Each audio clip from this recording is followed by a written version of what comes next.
I am born to open heaven's gates, to pour forth creation. I create life forms through words beyond imagination. Imagine beauty and truth and love and oneness. I am highness, blessed with a priceless treasure, bridging the gap between the present, past, and the future set of word armies. Communities, I come in peace. Let my words be like kiss on your lips. Let words impregnate you. Welcome to Forward and Byword, last episode for season 1. Tonight we are joined by Alvin, Blackheart, better known as Blackheart, Joey, and Wanggo. Say hi to our viewers out there. Okay, for my first question, how do you guys keep calm? How do you manage when bad words are thrown at you? I guess what you mean when you say bad words is like vulgar words, right? Or I mean, there's no such thing as a bad word, you know. I mean, it depends on how it's being used. It depends on the values you have placed upon yourself. Well, I come from a hippie liberal family. We were cursing. So you can take anything. We were allowed to curse and say vulgar words or words that are not. And since we were never censored in terms of our language, so. Yeah, for me, the only bad word there are words that are not used in their proper context, you know, unless you're doing it, you know, on purpose for comedic effect. So, no, bad words don't bother me in that sense. Okay, how about you guys? For me, I'm not really, I don't express myself primarily through words. So, like when I hear something that's like, maybe offensive or like out of context, it's like, it kind of shakes me up a bit, but it's the way to keep calm is just, you know, to ignore it. Or, but sometimes do you allow yourself to lash back using your music? I can, I can, but I don't really use it to do something that's in response to anger, you know? It's more positive.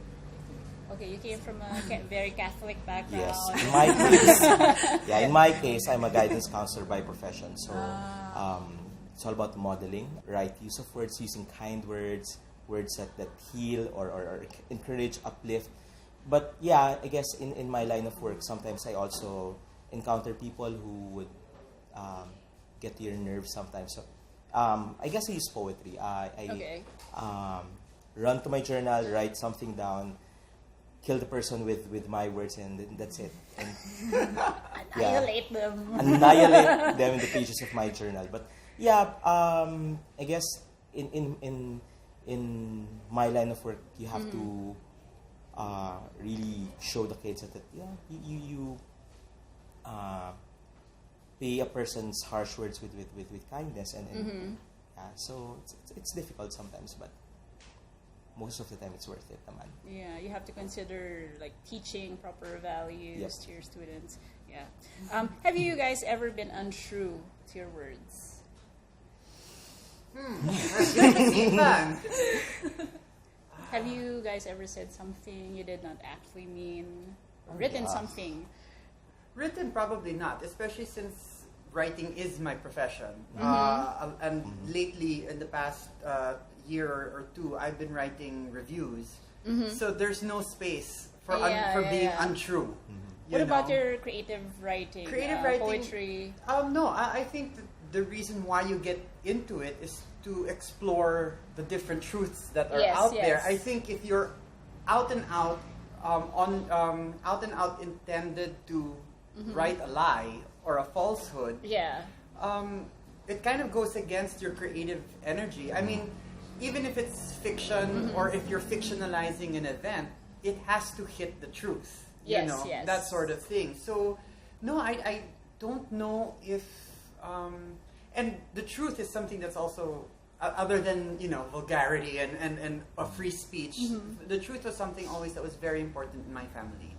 So we were always taught to, say what's true, what's on your mind, that sort of thing. So being untrue in words or in how you express yourself is something that's very alien to me. Okay. So I actually am a bad actor because I can never hide anything, not even on a word level. I can say something because I'm trying to make a joke or I'm trying to play a prank, but in my face you can tell already that I'm breaking up. I'm breaking apart and I'm about to laugh. So it's not in my structure. I'm the same. Like I'm a very bad liar, but that's like the only way. That's probably the situation where I lie the most is like when I have to lie to my parents. I mean, it's a given. And when I have to get my way or something like that. But I won't tell you when. But when I write something or when I say something to people, I try to be as true to myself as possible. Because you never know how they will take it. Yeah. In my case, I think it becomes untrue. Usually, kasi when I write, it comes from an emotion or a thought. When I'm asked to write something, you write about this, and it's something I couldn't connect to. That's oftentimes those are the kinds of poetry that comes off bland or lifeless. So usually, if it comes from an emotion, an experience, or a thought, it is when my words are alive. It's when it connects with people. It connects with myself also. As I read it, I relive the moment. I experience emotion. But if it's born out of a chore, you write something about this, usually it comes out flat. I am afraid that I might hurt you when I carry you. That these hands, tired, calloused, and clumsy, might not know how to hold a gift as precious as you. Son, I wish I could show you the beauty of the world. Sneak out of the house after dinner, away from your mother, and watch fireflies while listening to a chorus of crickets at night. I wish I could answer all your questions and sate your heart's wonder, catch dew as it rises, and trace its path as it falls down again as rain. I want you to open your eyes, see a much brighter world, not like mine, which is perpetrated by my silly fears. I wish God would give you great hands, one that would be so powerful it would not be afraid to hold a basketball or a bicycle, but one that would also be so gentle that it would hold my hands and not let go as I grow older.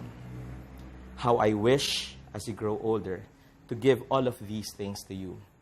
But son, how can I teach you of courage and valor when inside your father's chest beats a heart of a dog, fearful, cowing in terror? You deserve someone who has the heart of a lion, brave and strong, like a true champion. Still, I see you as someone possible. I need to see you smile to dispel my many terrors. I need to see you get up when you stumble so that I may let go of my failures and always move forward. I need to see you sleep so I may sleep. Need to see you cry so I too may cry. I want you to like me. To see me. To see me now in moments like this. Your father stays awake, gazing at your sleeping face, fumbling as he reaches down to carry you, being ever so grateful, gentle that you may not wake. I'm still afraid I might hurt you as I carry you. But I need to feel the warmth of your skin, like my breath needs air to live for.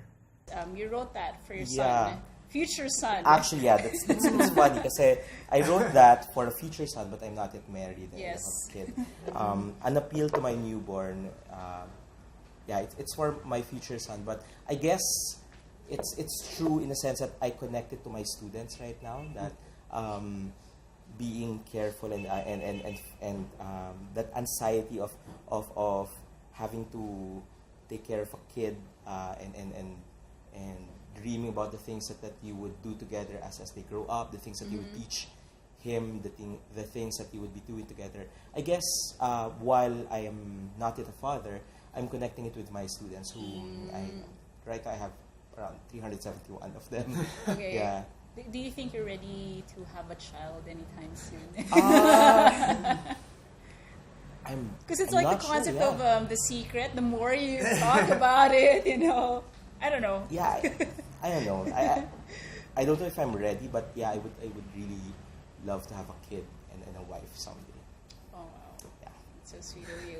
Have you ever tried performing that, like in one of the readings? This is the first time actually I've given it voice outside of my, outside of the room. I put it up in my blog in its original draft form, and this is the version I read now is like the final draft. After 3 years, I've been able to clean it up, and it was very striking because it's only been 3 months of 2015 or 4 months of 2015, and I already feel like, oh, this is a good idea to get rid of that, all of the things that has happened in just 4 months. So how much more for a whole year? I didn't realize how necessary it was to who I am.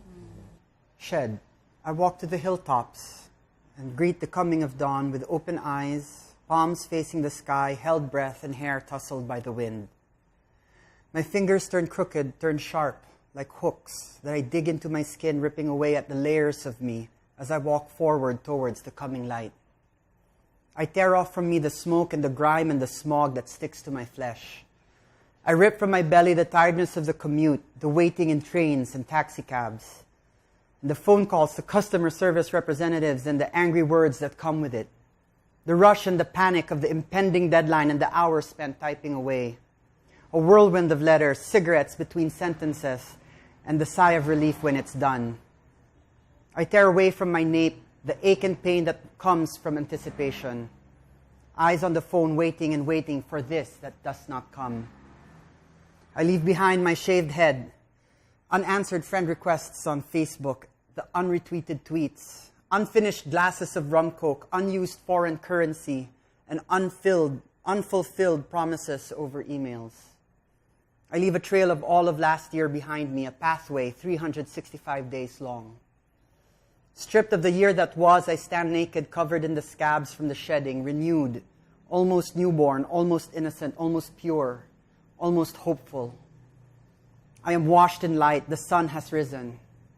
Now it begins again, dressing myself again, one day at a time. What's it about? Shed is, I've started doing this thing now where every December 31 and January 1, I write a poem. Okay.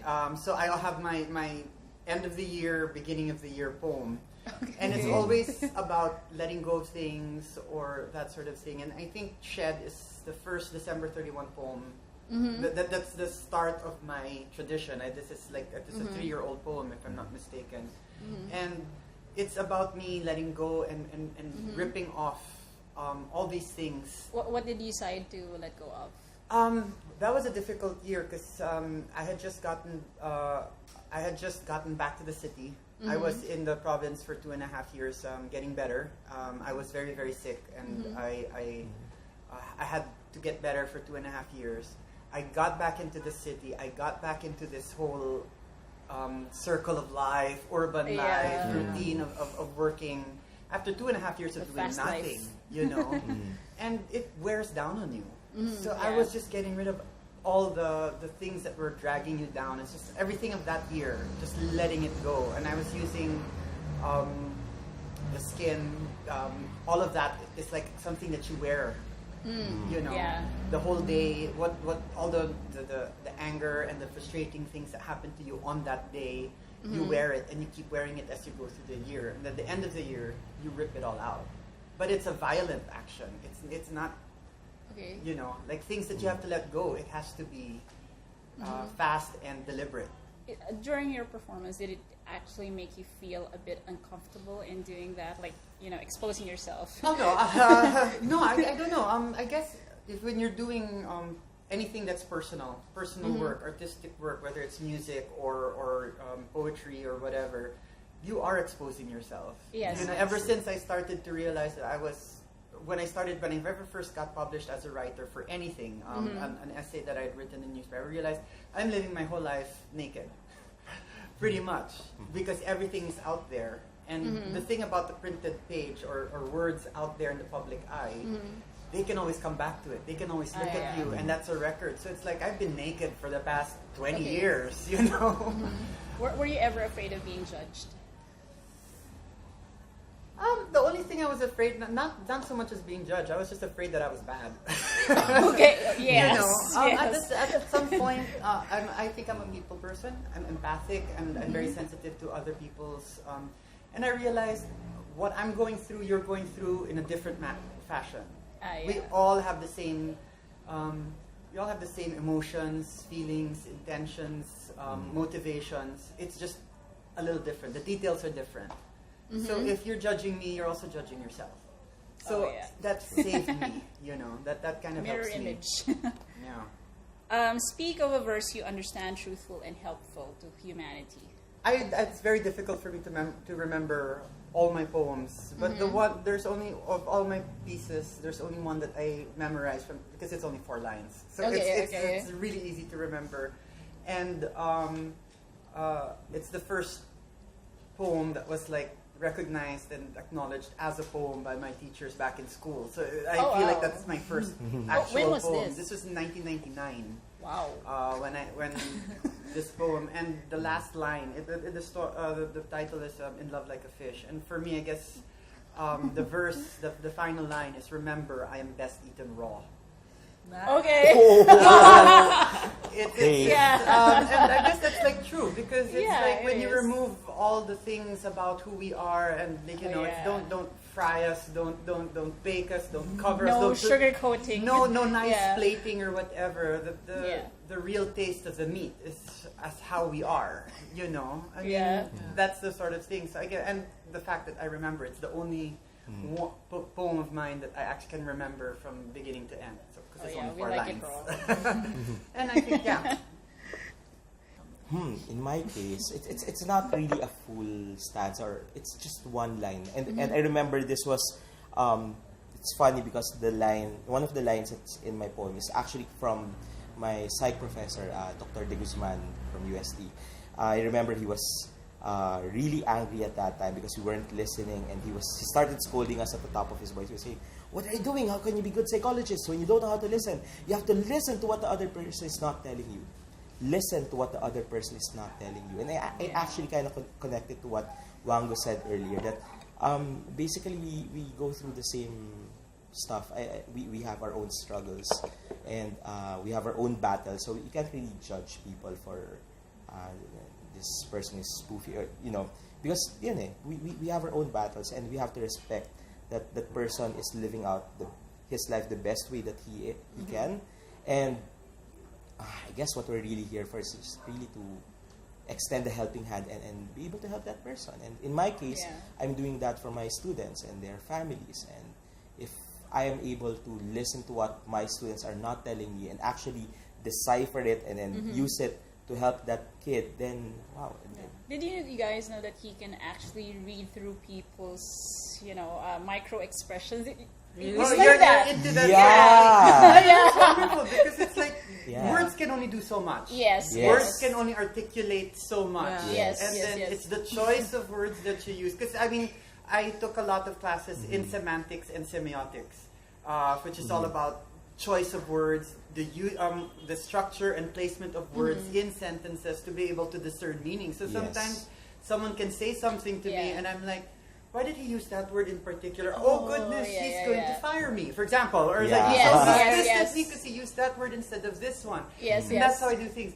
And then studying micro-expressions even further than that. Because you're using words and facial expressions. It's very important when you're a guidance counselor. I can imagine. Spotting kids who lie or kids going through stuff. Kasi, when they could be saying one thing, and then you would notice the how high or how low their voice is, how fidgety they are, and their expressions. You would notice a disconnect. You're saying that you're happy, but why is your face like that? Why is your expression like that? Or why are you fiddling with your hands? And you're saying, I'm okay. You would spot the disconnect, and that tells you a lot about what the person is going through. So you can tell if your students are lying. Most times I could. Yes. I'm wondering if that's the same though for musicians. It's like you have your lyrics, but then you also have music there, and you can put in a little bit more sadness inside to help. Do you use that to say what words cannot say? Yeah, most of my lyrics are they're very personal, but at the same time it's also very abstract because I like to tell a story in images, and I try to mix that with sounds that are also visual. It's very effective. Yeah, they're very visual because I record them live, or I record them on the street, or I record like sounds, maybe gongs or bells that are like might remind you of your childhood, and then I mix that with maybe a story like she woke up alone in a bed made of prayers, like.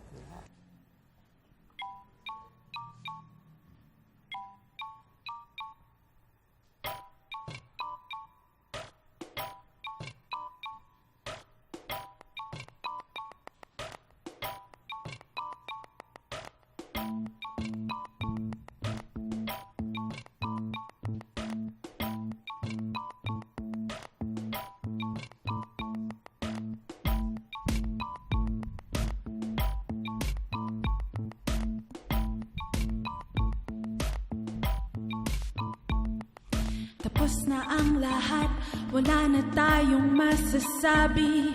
Kasama niya ang pear at sinubo niya ang banmi.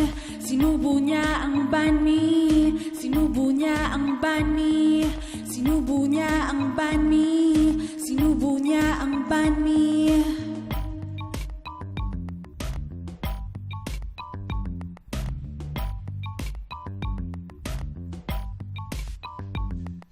Hindi ko na malayan, may tumatawag sa telepono.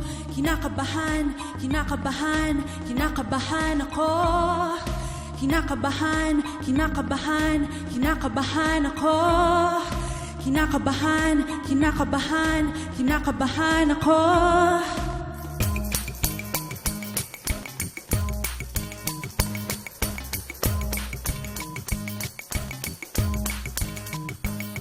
The stars are falling and the world is exploding.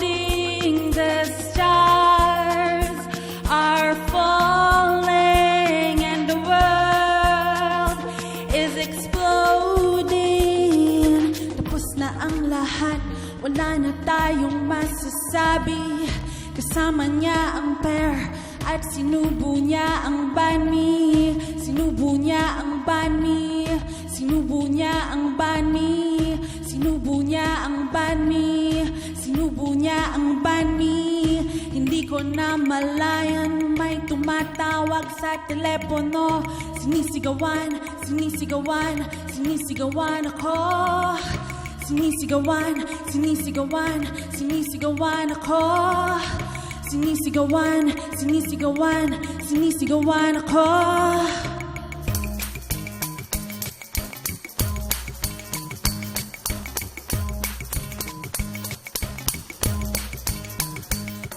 The stars are falling and the world is exploding.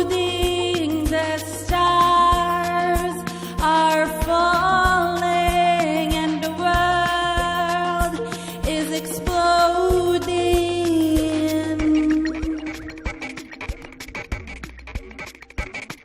My sandwich was cut in half.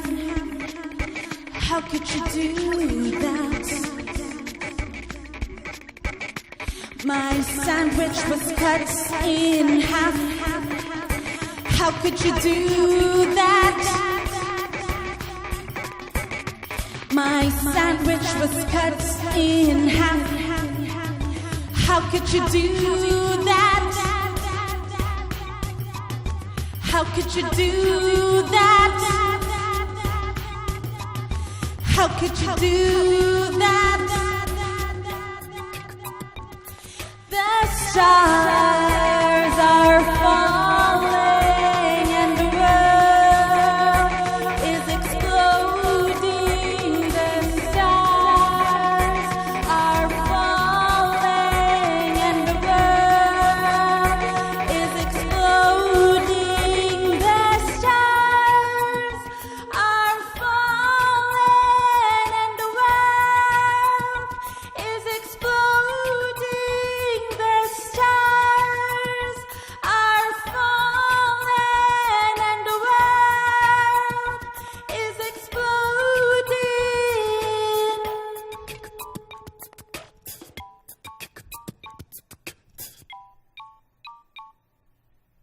Okay, Joey, talk about your rhymes and rhythm. That song was called Techno Ballad. And it's a moment of panic and a moment of when I cut ties with someone who's very important. Okay, So and it involves a sandwich. yes, Okay, very interesting. yes, it does involve a sandwich, and it happened with a sandwich, and it happened with a bear, and Oh, There. yeah. I'm call using that my person a imagination bear. right now. Yeah, and the stars are falling and the world is exploding. That moment, I told myself, I'm gonna write about the stars that are falling and the world that is exploding, and so that's the song.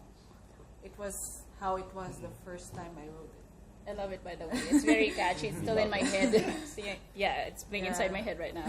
Try These recording kind a of man who's snoring. That would be interesting. Maybe, yeah, I would do that. Yeah. Anyway, let's talk about your truthful line. Tapos na ang lahat, wala na tayong masasabi. Because I remember a friend of mine, she really likes this song, and she told me that it's like, it's something universal. It's, you say this line and like, yes, this happened to me before. Like, it's done, there's nothing you can do, and it's over. So, it's something that we all encountered, and I just wanted to give that feeling to everyone, and like, yeah, that's. You have an album out? Huh? You have an album out? It's coming this year. Oh, we have to watch out for that. Yeah, I'm gonna tell it through a story, like one song and then a video and then another song with a video, because it's all together, song and a visual story. So yeah. Okay, you guys, it's time for you to speak up. Share your souls with everyone out there. What words do you live by? What words do I live by? I don't know, all of them, I suppose. I mean, at a very young age, I started to. I decided I wanted to be a writer, and now I have to use all of them and try. So I don't know. What words do I live by? Yes. I guess I'll go back to Shakespeare on this one. To thine own self be true. And a lot of what I've been going through in the past 2 years, 3 years is trying to like get together and stop being so scattered and just finding my center and then being just true to who I am. So spontaneously ask that question. That would be something that is very, very strong for me right now. To thine own self be true. Were you always like this, like even before you got sick? What do you mean? Was I always like this? Like truthful. Yeah, getting there, in anything, better. in But everything, there was a lot of time when you were pretending and you were lying to yourself and you didn't realize. Then everything just started to happen when I was 27, and then all of a sudden I realized, oh goodness, lies don't help your world at all. Yes. And I got rid of lying completely from my life. The only time I'm lying is, for example, when I say 5 minutes, I'll be there in 5 minutes. That's probably the only lie that I do. But even now, I've even found out that there are some situations like, sorry, I woke up late. I just left the house. I'll be there in an hour. And I know that that's just gonna piss the person off. But at the same time, it's like it's the truth. What are we going to do? Are you going to cancel the meeting? Are you going to, But I realized that the lies don't help at all. That's true. So, that's nice. To thine own self be true. There's still the word truth in it. Yeah, it's always looking for the truth. I've discovered how important the truth was. As painful as it is, it's also one of the nicest things in the world. Your words, Joey. Okay. It's tattooed on my arm, actually. Okay. It's from The Little Prince. You become responsible forever for what you have tamed. It's really about, if you read the story, it's the prince who met the rose, and the prince was taking care of the rose, and then when he went to Earth, he saw a field of roses, and he's like, I thought my rose was special. So I always remember this scene because, what makes someone special to you, what makes a relationship special to you is because you shared it, you shared a moment with somebody, you shared an experience with somebody, you shared existence with somebody. That's what makes something special. So that's kind of what I keep in my head all the time. Very beautiful. Nice. Yeah. Your words. I'm kind of embarrassed because he's quoting Shakespeare. I'm Little cheating. Prince. And I'm going to quote Ellen DeGeneres. No, mine is, but yeah, I really like it. Mine is choose to be kind. Because I think, this world has so much darkness, so much death and pain and suffering that the things that we do, our thoughts, our actions, our words even, we have a choice. And choosing to be kind, to be helpful, to bring light rather than darkness. I think we need that badly right now. And I guess if I could live by it and there would be days when I would get mad, angry, and want to hit someone. But that is something that I always remind myself that I have to choose to be kind, choose to be the bigger person. And if I could do that, then maybe I'm helping the world. But at the same time, I'm helping myself become a bigger person. Figuratively, hopefully not literally. Okay, thank you guys for joining Forward and Byword today. I hope to see you again soon. Join us in the next season.